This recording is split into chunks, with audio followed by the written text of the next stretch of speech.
Certaines paroles nous traversent, et même si nous ne sommes pas sûrs de les comprendre, elles résonnent à l'intérieur de nous. Si quelqu'un veut s'évader de prison, la première chose que cette personne devrait réaliser est qu'elle est en prison.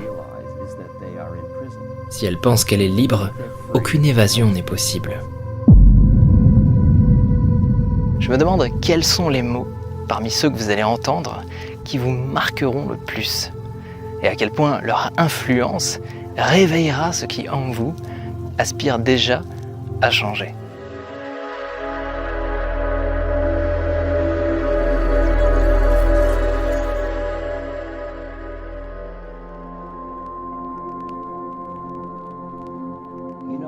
Vous savez ces moments qui semblent être clés dans votre vie, quand avec le recul vous regardez en arrière et vous réalisez qu'il y a eu beaucoup de préparation en vous.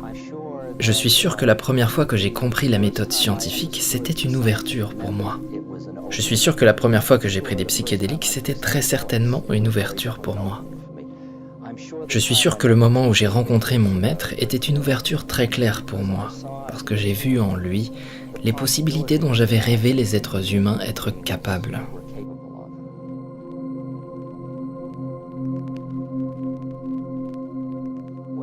Je ne suis pas sûr que prédestiné soit exactement le mot juste. Il me semble que l'univers tout entier se déploie en respectant des lois et qu'un événement ne se produit pas par chance. Je ne sais pas si c'est déterminé depuis un passé lointain. C'est simplement un ensemble d'interactions ordonnées, et si vous pouviez reculer suffisamment loin, vous pourriez voir et prédire la manière avec laquelle cela se matérialisera dans l'espace et le temps. Alors, j'ai adopté un rôle semblable au tibétain Milarepa, une sorte d'écoute de l'univers pour entendre la partition que je joue, plutôt que de penser que je suis un instrument à choisir. L'ultime compréhension que j'ai maintenant est que nous naissons en tant qu'êtres humains afin de vivre une série d'expériences qui seront des véhicules pour nous éveiller et nous sortir de l'illusion que nous sommes seulement séparés, exclusivement séparés.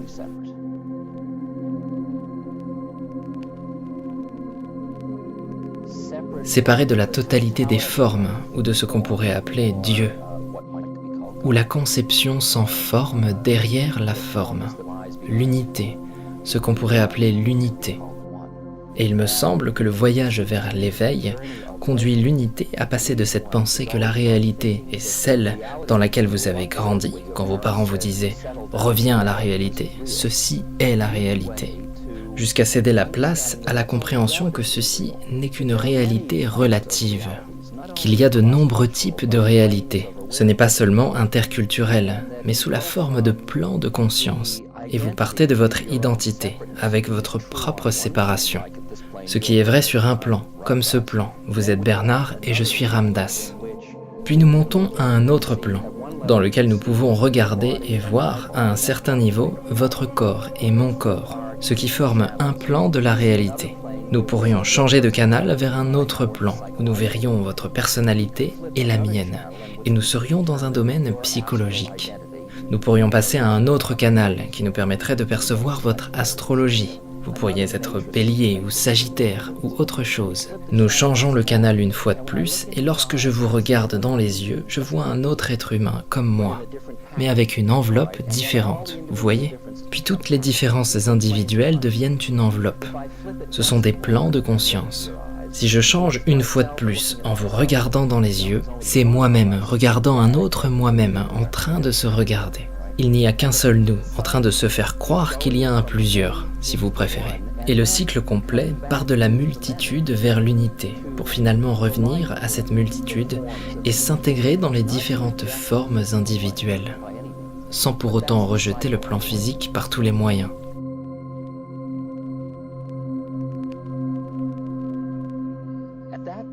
À ce stade, vous avez transcendé le temps et l'espace, alors il n'y a ni commencement ni fin.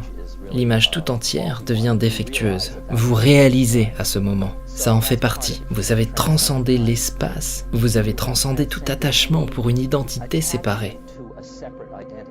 Même si vous continuez d'apprécier la séparation comme vous le souhaitez, vous êtes devenu l'expérience. Vous avez transcendé la dualité, la séparation entre l'objet et le sujet. À ce moment, vous êtes la rivière, vous êtes l'arbre, vous êtes un avec l'univers. C'est au-delà même de l'expérience de la conscience universelle, qui est un état de transe profonde réellement. Vous avez réellement transcendé ça. À ce stade, il n'y a pas de conscience personnelle, vous faites simplement partie du Dao, du flot de formes de l'univers.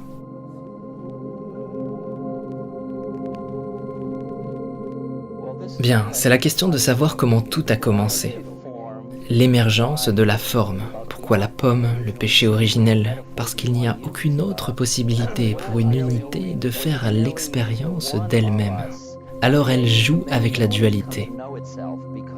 Parce qu'à mesure que vous sortez de la dualité, vous réalisez que le tout était comme un rêve, ou une danse, ou une illusion. Ce n'est pas péjoratif de dire cela. Cela veut simplement dire qu'il n'y a pas la solidité que vous pensiez percevoir. Une réponse bouddhiste est « ce n'est pas vos affaires ». Ce qui veut dire que l'esprit rationnel ne pourra jamais comprendre le système qu'il a créé. En d'autres termes, un système ne peut pas comprendre un système dont il est le sous-ensemble, ce qui est simplement un problème de logique.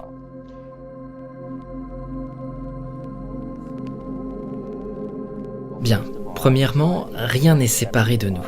Et nous nous sommes confiés une tâche, et nous pourrions appeler ça un jeu de cache-cache.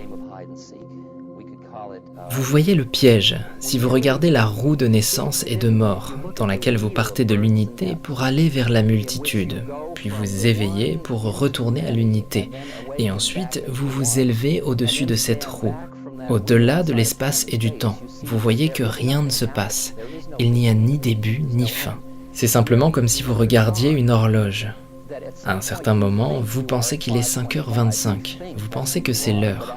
Mais en vérité, si vous prenez du recul, si vous êtes le Bouddha, vous êtes la première cellule qui se sépare et vous êtes aussi l'homme saint à son dernier instant d'illumination. Ils sont tous maintenant. Toutes les incarnations sont toujours présentes à chaque instant.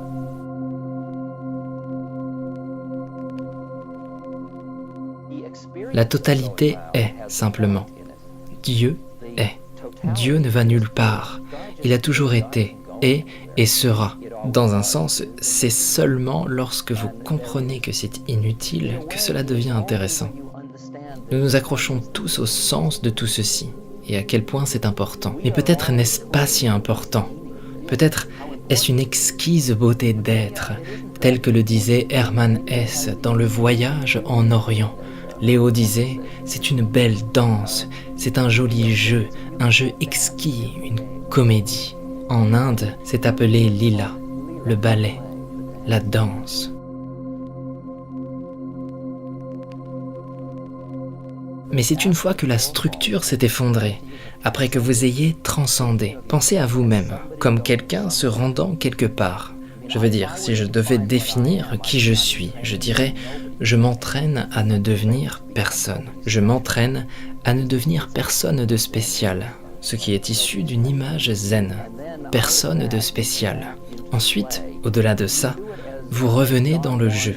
Vous le faites comme Don Juan le dit dans les livres de Castaneda. Vous vivez, vous respirez et vous vous essoufflez, comme s'il y avait un énorme but. Vous apparaissez comme si c'était le cas. Pourtant, ce n'est pas le cas.